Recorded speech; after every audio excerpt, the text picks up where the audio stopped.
Hi guys, it's MelodEllie here and you are joining me in my, I guess, workplace now. But today I'm going to be talking about my work experience, as a lot of people have had work experience, are also looking forward to it or dreading it. And I just want to give my experience. The only reason why I decided to film this right now is because there's no one in the office currently. So I just thought I would take this opportunity to film a video as it is in the right setting for this video. I think I'm meant to be signing for some post while they're gone, so that's going to be highlight of the day. Now, I was very lucky with my work experience, as it wasn't an office job where you're just going to be making cups of tea, although I occasionally did make a cup of tea and wasn't exactly pleased about it. So there were only 3 computers, so I wasn't doing anything. One person asked for tea, the rest put their hands up. I'm now making tea. Slave drivers. This is actually child labour. I mean, come on. I know you're editing, but I have feelings. I don't want to make tea. And then you have to decide which mug you give to each person. I mean, what if I give them the wrong mug? What if I add too much milk and they don't like it?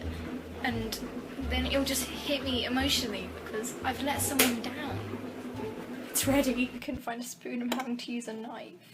This isn't going well. But that is only a very small part of my 2 weeks. I have had, in my eyes, the best work experience I could have gone for. I mean, I could have worked at a primary school, but I guess for some people that is the best work experience. So obviously I got to learn how to use all the more expensive cameras. I mean, mine is still pretty good, but you know, compared to this. I also learned how to use Final Cut Pro 10, which is on the computers you can see around. I was surprised it didn't actually take me that long to learn how to use it, but yeah, I can now say that I learned how to use it, know how to use it, and are hopefully going to use it in the future, because I'm still using that dreaded Windows software. But I wasn't just doing the filing and stuff here, I was actually going on location. It's so tiring.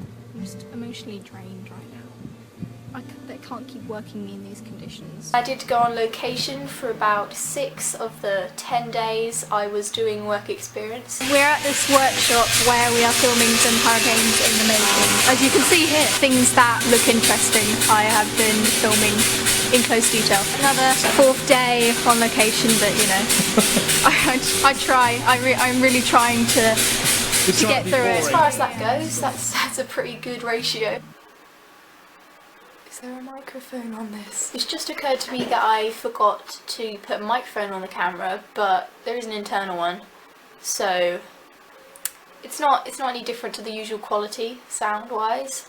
So it's a bit late to really change it now, isn't it?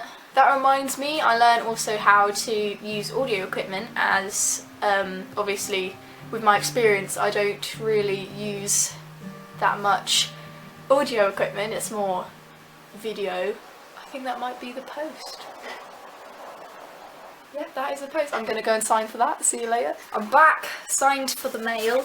I feel very mature signing for something. I have actually got a job now, which is weird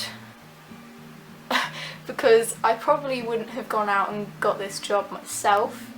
So I guess thanks school for getting me a job, essentially. Now this is where everything went a little bit wrong, because for some reason I thought, why waste this opportunity of having such expensive camera equipment around, and I took up my previous suggestion and plugged in a microphone, and as you can hear, the recording went completely silent. So for the rest of what I thought was going to be the length of the video, I did some pretty in-depth discussion about my work experience, but it was completely silent.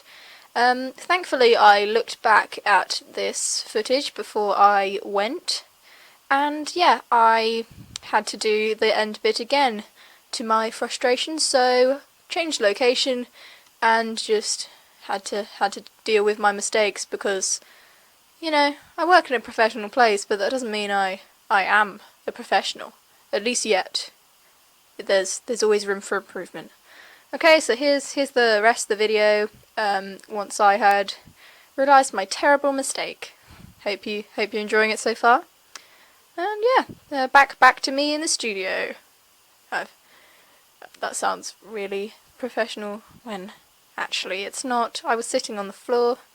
Yeah, hope you enjoy. So it's kind of typical how I said I'm going to plug the mic in, and the video which I had the mic plugged in, no sound, so that's just typical. I'm pretty sure essentially what I was talking about in that section of the video was how I've also learned how to use audio equipment, not very well, but still, audio equipment which I wouldn't usually use, and I think it's just prepared me for if I were to go into this line of business that I would know essentially the basics of how to do it well. I really not proved my point here, but you know. So anyone who wants that interview to be silent instead of, you know, having the sound, get in touch, because I can do that for you. I can do that. Voiceover Ellie is out. I hope you've enjoyed my sarcastic input. Let's continue with my attempt of being inspirational, shall we? I'm one of those people who, when you ask what they want to do in the future, they have absolutely no clue. And whenever we have those talk things in school about what do you want to do when you're older, apply for college now, I'm just like, no, I have no idea what I want to do. I think this experience, even though I might not actually go into this career in the future, it has definitely helped me obviously see what it would be like. Basically what I'm going to say is, even if you're not in high school or it's not compulsory in your school to go on work experience, I know it's a lot of effort, but you should definitely do it, because you might even get a job out of it, and it will give you the experience of being in a real workplace and what it'd be like. And instead of getting a job and you've never had any experience before, you can, you know, have at least an idea of what it's going to be like. It definitely helped me realise that it's not scary, you're not going to die, no one's going to judge you. Well, they can behind your back, but you don't know about it. It just made the whole prospect of growing up not so scary, although it is still pretty scary. So if you like this general area, obviously not where I'm currently sitting on the floor, but where I was before, so let me know, because it's obviously a more interesting background for you, and also I'm here quite a lot. So I'm going to go now back to work as I should be doing. I hope this video helped or was just entertaining, interesting in some way. I will see you in a week or a fortnight whenever I decide to make a video, and hope you enjoyed. I'll see you soon. Bye. You will always want to go to the beach, and for obvious reasons, it's not the most enjoyable, especially if it's raining or extremely windy, but they will still want to go. And what usually happens is, it's usually a stony beach, so no enjoyment of having your shoes off. Oh no, your feet are gonna die if you have your shoes off.